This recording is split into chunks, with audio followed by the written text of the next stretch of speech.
One of my favorite ways to catch fish when they move into shallow brush is with a swim jig.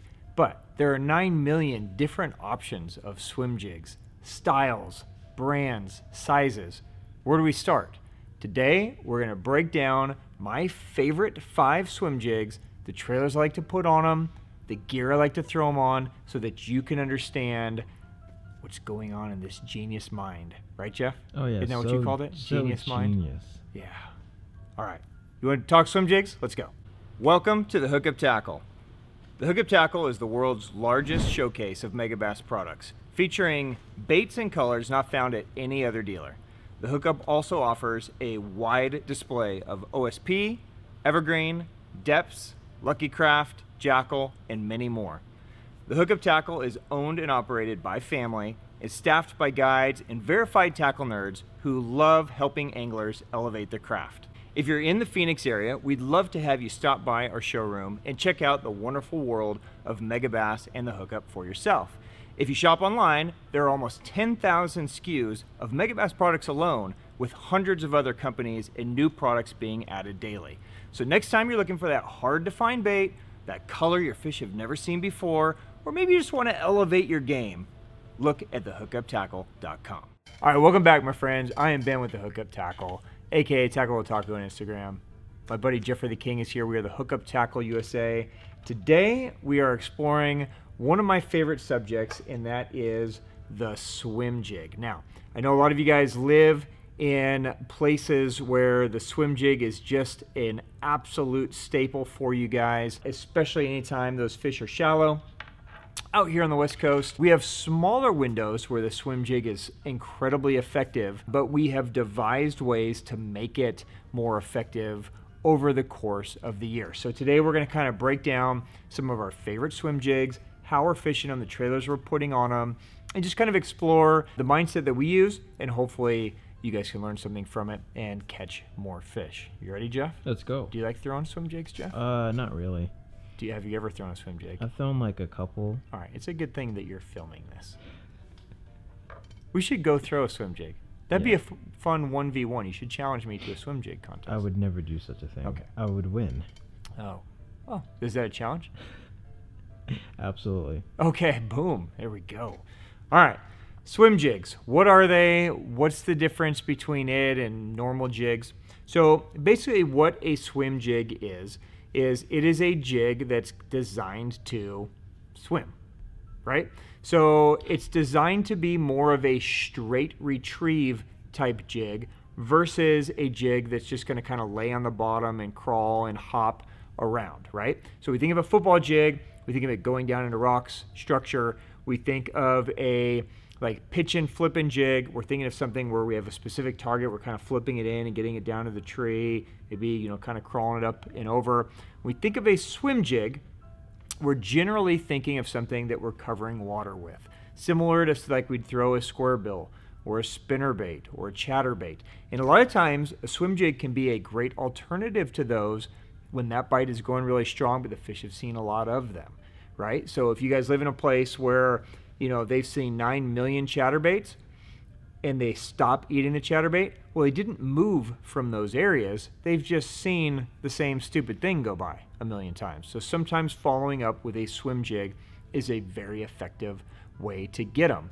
A lot of times the fish are so shallow, they're like in super, super skinny water, that a swim jig is just a very finesse approach that doesn't have a lot of flash, doesn't have a lot of vibration, but it's very lifelike, and it's still a power fishing way to get those skinny water fish that are very wary to eat something that you guys can jack them out of. Now, over the years, swim jigs have gotten bigger, they've gotten heavier sizes, so now we can effectively throw a swim jig down, into deeper water as well, into 30, 40, 50 feet. So there's a lot of different things we can do with the swim jig. For me, swim jig is definitely primarily a shallow water technique, and I'm going to show you one deep water swim jig that we use quite a bit when it comes to that. But most of the time for me, it is a shallow water technique. It is heavy cover or really skinny water where I need to get something in there to just have a real lifelike movement and swim to it. So let's dive in. Let's start with the jigs themselves, and we'll talk about the trailers and then the setups that we use along with them. So, starting out, probably my starting point most of the time is either the Jackal B Crawl Swimmer or the OSP Weed Rider. Now, we'll talk about this one since I've had this one in my hand. So the Jackal B Crawl Swimmer is really one of the biggest staples in Japan as a swim jig. It's a very well-made swim jig. It has a triangular head to it, so it's going to cut through any kind of grass and that type of stuff very easily. It's going to track very straight. It has, you know, 2 bristle guards that you can expand or collapse or put in any direction you want so that you can avoid getting, you know, hung on any logs or that kind of stuff. It has this great kind of tungsten keeper back there so your bait will stay in place. It's just a very, very well-made swim jig. Now, swim jigs come in different styles. Some are designed to throw and just straight retrieve, and the jig itself will create little movements, right? Sometimes the bait that you add to it, the trailer, will create a movement. And other times, it's going to be up to us to kind of impart the action to the jig. If you just throw it out there and swim it, it just kind of goes straight and doesn't do a whole lot. So it's kind of up to us to kind of shake our rod so that we're getting the bait to kind of move along. So each one of these is going to act slightly different. And there's not a right or a wrong. So we'll talk about, you know, different techniques and show you guys these things in the tank as well so you can see the movement. But this is a great jig that I usually tip with some kind of craw trailer. I really like the craw trailer because I think of this jig as my really shallow water kind of skinny jig. So the trailer that they actually designed to go on this jig is the Jackal B Crawl Flapper. Now, anytime you use a craw style trailer, okay, so it's going to be something, you know, with appendages that are going to kind of swim and move, it's going to help lift the jig. Okay, so same thing if you were going to use this on a chatterbait, you put this style bait on the back and it's going to help lift the jig, so it's going to stay shallower. So if you guys are fishing really skinny water and the depth is important to maintain, you know, that bait really high in the column, this is just a great way to effectively fish that skinnier zone without the jig sinking too far down into the water. Now, I'm never super concerned with being super matchy-matchy, right? So, you know, I'm into kind of just lifelike, you know, colors. So if I got a white skirt, then something just kind of shaddy back here. It could be white too. Or if I've got a, you know, white and chartreuse, maybe I'll add a chartreuse or a green pumpkin and a black. Like, I mix and match is fine. But something like this is usually my starting point. If I wanted to go down a little bit deeper, then I can just add a paddle tail to it. Something like a Keitech, like a 3.8 or a 4.3 works great on that guy. Now, let's say the fish are around more brush, right? Bigger wood, trees where I really need the swim jig to kind of get into the tree and crawl up and over some of the branches, right? That's when I usually reach for the OSP. Okay, so the Weed Rider is generally my starting point, but they also make one called the Slipper Jig. Now, in essence, they are almost the same jig, just with a different sized hook. So the Weed Rider is going to hold a bigger swim bait. It's going to hold that 4.5 to 5 inch swim bait. The Slipper is going to be better for that 3.5 to 4.5 inch. So if you guys like a 3.5 or just a straight 4-inch size, then the Slipper is going to be better. Okay, so here's a look at the two OSP jigs side by side. So you have the Weed Rider and you have the Slipper jig. So you can see just a little shorter shank on the Slipper than the Weed Rider. So if you're going with a longer trailer, I generally like this one. A little shorter trailer, I like this one. And that's basically how I choose. They're gonna operate and perform in very similar ways, right? Both of them have a dual hook keeper, so there is a lead and a wire, and you'll notice there's this kind of hole keeper here. Now, a lot of guys, you know, live in areas where you need to skip a jig, right? So if you guys have a lot of docks or overhanging brush and you got to skip your swim jig back underneath it, what's nice about this is you can put the trailer on and then you can toothpick through that hole and just help hold that trailer on there. So as you're skipping, the trailer isn't sliding or tearing which is the worst because you don't want to plow through a bunch of trailers. Now for trailers on these things, I'm almost 100% going with the OSP Dolive Shad. It's the bait that was built to go on there. And very simply, you hear us talk about the Dolive Shad a lot. It's kind of a nice in-between, like a Keitech and a Spark Shad. It's got a nice subtle movement to it. It's got a nice kind of body roll to it, but it also has plenty of tail kick. So this is the 4-inch size. You could also get away with throwing the 3.5-inch size on the Slipper jig, and then on the Weed Rider, you could do the 4-inch or the 4.5, and either would be great. But there you go. So you just got this really nice natural profile in, you know, both of these jigs. They come in great colors. So in the Slipper jig, like this is their bluegill color is just amazing. So I mean, that looks just like a little lifelike bluegill that I can throw down and fish through some of the heavier trees. I like this jig better in the heavier brush over the Jackal, just because it's got more of that traditional kind of heavier weed guard to it. It's got a little better design that kind of comes up through brush better. And I like the Jackal one better for fishing super skinny water, keeping it over grass, that kind of stuff. So that's kind of how I decide which way to go. As far as colors go, I really just try to match what they're feeding, right? So, you know, during shad spawn, it's a no-brainer. You got to go with something white, you know, something shaddy colored, right? During non-shad spawn, I like to throw, you know, a bluegill or something more natural, you know, something that they're seeing a lot of in the spring. If I'm fishing really muddy water, that's when I'd go to something like a black and blue or a black and red, something that's just got more body to it. Now, the other swim jig that we throw a ton out here is the Megabass Uoze Swimmer. Okay, now this jig's been out for, you know, maybe a year and a half or so, and it has become a staple for a lot of guys. Now they have basically taken a swim jig, right? So you have the traditional swim jig, you got the skirt material, the head, the weed guard, you know, custom built hook, dual, you know, hand tied fibers there to hold the trailer in place. Plus they've added a titanium wire with a blade. So in essence now you have a swim jig and an underspin. And this is a great one for kind of fishing more open water type stuff. When I don't need to really get it in the bush, I want to fish it down the lane. Maybe there's a weed edge and I want to fish it down that edge. Maybe there's a toolie line. You know, anything where you've got more of an open cast where you can allow this blade to kind of spin and do its thing. Now you've just got an excellent combination that's giving them multiple things to look at.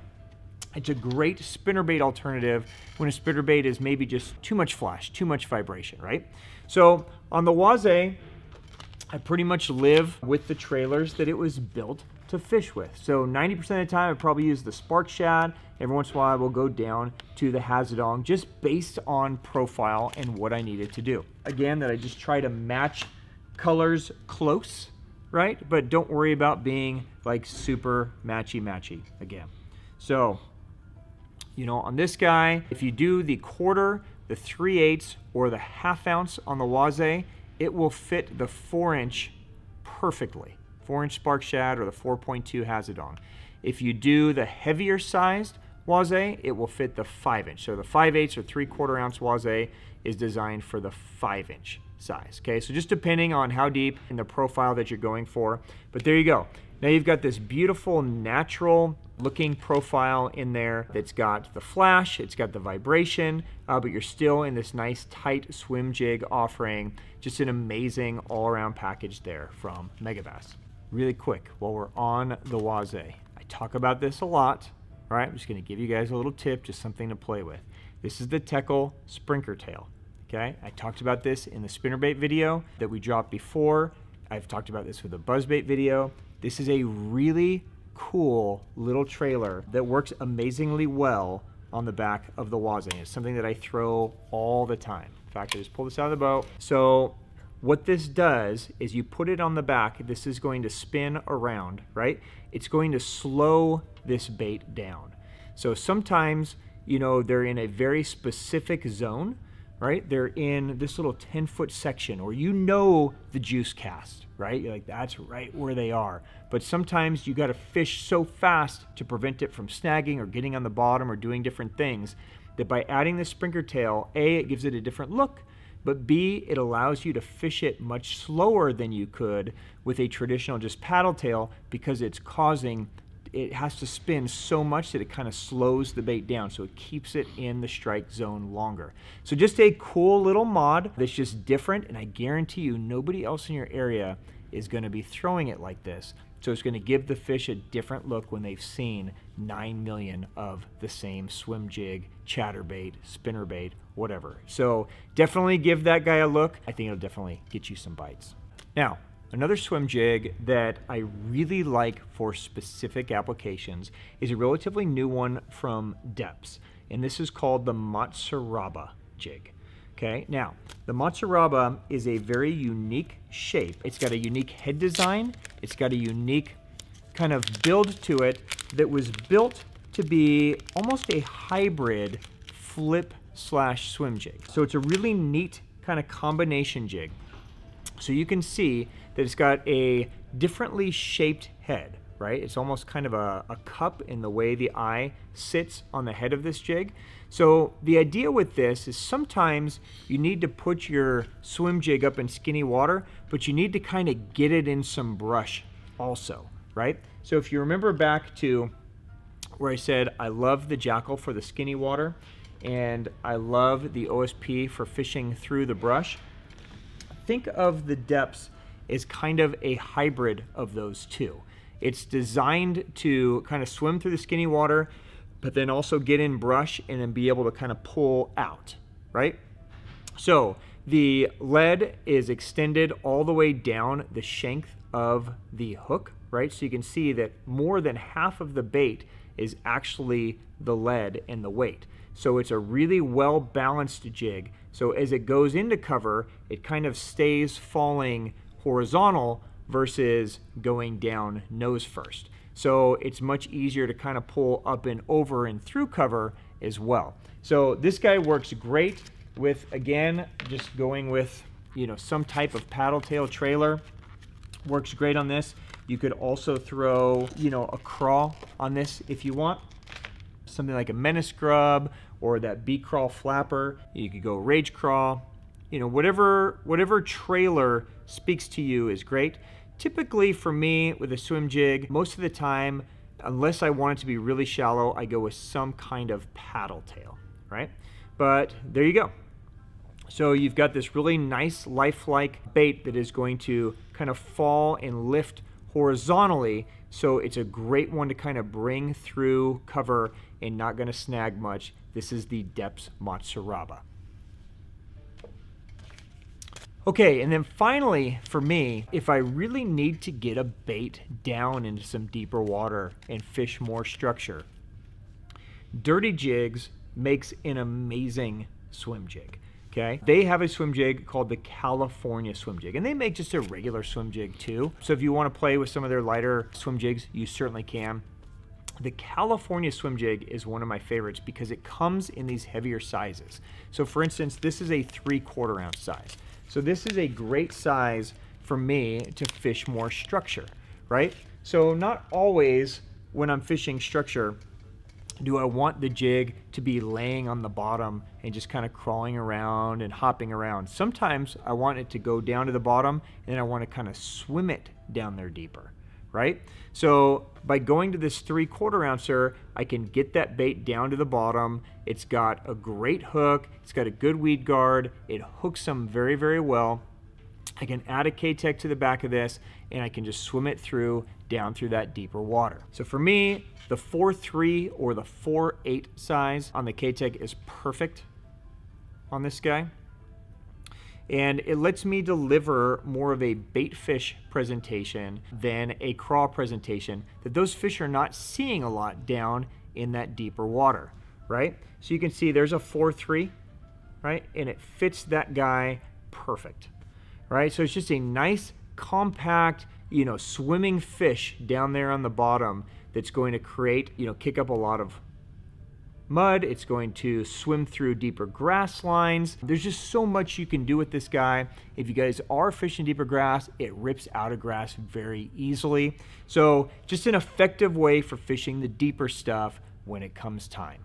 All right, let's talk rod, reel, and line really quick. So as far as rods go, what we're looking for in a swim jig rod is we want the rod to have a lot of power, right? But we also want it to be maybe a little softer, a little bendier than we would be looking for in a traditional like Texas rig or football jig rod.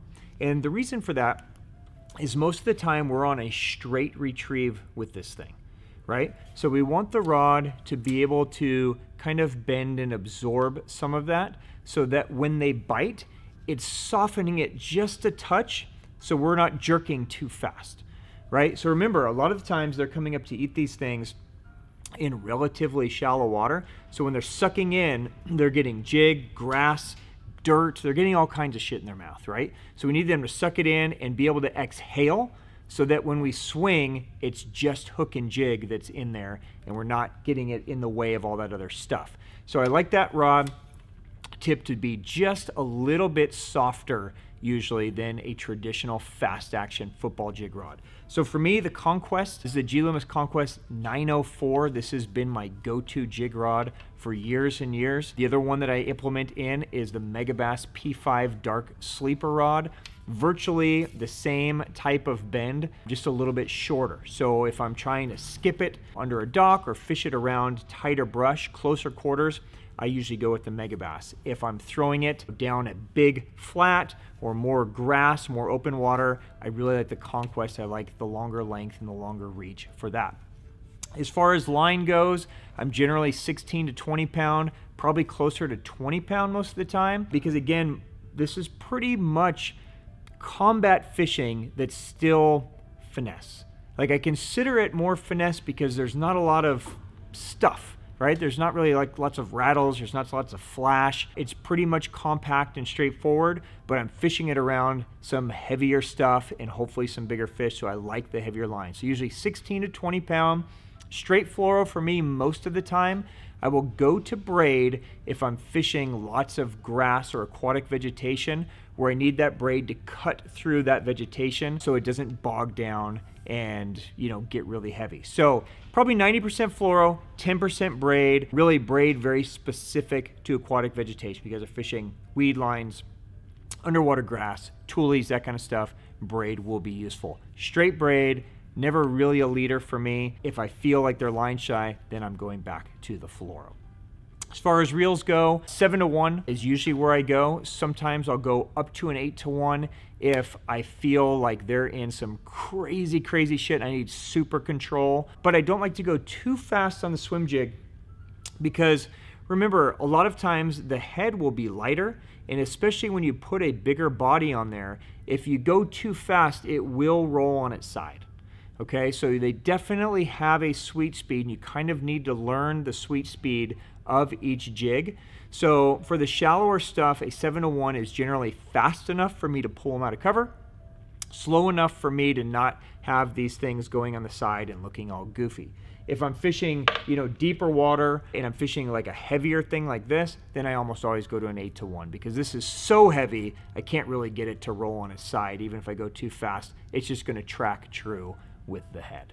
All right, guys, that is a wrap on my go-to swim jigs, trailers, and the gear that we use to throw them. I hope that was informative. Of course, if you guys have any questions, definitely drop it down below in the comments. If you guys have any of your own ideas, trailers, jigs, anything that's working well for you, please share it. I would love the whole community to be able to grow from one another, so please drop that down below in the comments as well so we can all learn from you as well. If you have any questions, let me know. Jeff will leave descriptions and links to everything that we've talked about. So if you want to check them out closer, you can. Until next time, have a great afternoon, everyone. Peace out.